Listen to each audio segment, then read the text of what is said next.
Janine Gutierrez, may par-inig nga ba kay Kim Chiu at Paolo Avellino? Kasi kung mas maganda ka, ay di wala ka ng pake. Oo. Isang statement ni Janine ang kumalat sa social media dahil sa tila paaring daw nito sa dating ka-love team na si Paolo Avellino at present love team nitong si Kim Chiu.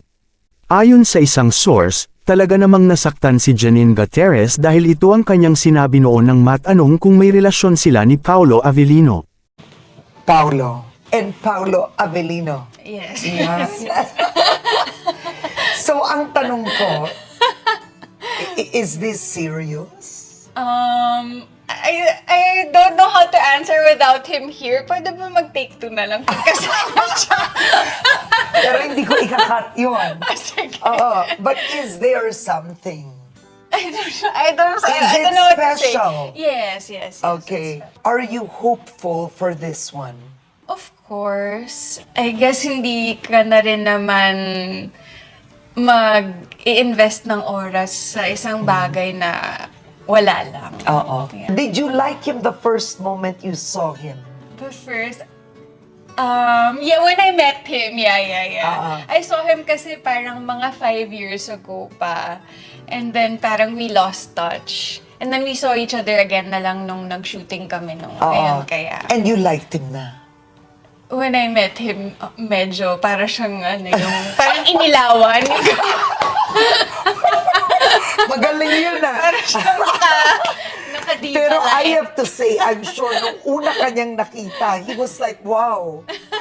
Na medyo love at first sight siguro siya. I don't know.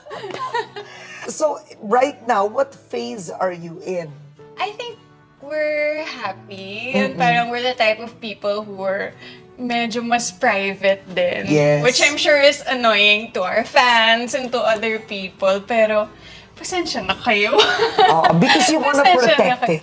Yeah. And yun nga, Miss Karen, lumaki kasi ako na nakita ko yung breakup ng parents ko na plastered on the news and everybody said things about it. So, yun. Sana maintindihan na lang nila kung bakit ako ganito. Ito ang statement ni Janine Gutierrez at sinabi ng netizens na tila naging mag-boyfriend-girlfriend talaga sila ni Paolo Avellino. Samantala, may isang fan na nakapagsabi na dapat na lang mag-move on si Janine dahil mayroon ng Kim Chiu si Paolo Avellino ngayon. Mas magiging at peace daw ang puso nito kapag nag-let go na at hayaan na lang ang Diyos. Mayroon pa rin namang ibang fans ni na Janine at Paolo na hopeful na magkakabalikan pa ang dalawa at sinabing maghihintay sila sa araw na yon. Ngunit mukhang malabo na itong mangyari dahil mayroon ding isang source na nagsabi na sobra na ang pangliligaw ni Paolo Avellino kay Kim Chiu. Tila seryosong-seryoso ito sa hangarin na maging girlfriend si Kim Chiu at gagawin daw niya ang lahat para sa dalaga. Samantala wala namang paglagyan ng saya sa puso ng mga Kim Pao fans dahil mas nakikita ng magkasama sina Paolo Avellino at Kim Chiu off-cam. Anong masasabi ninyo sa balitang ito? Comment down below. Maraming salamat sa panunood.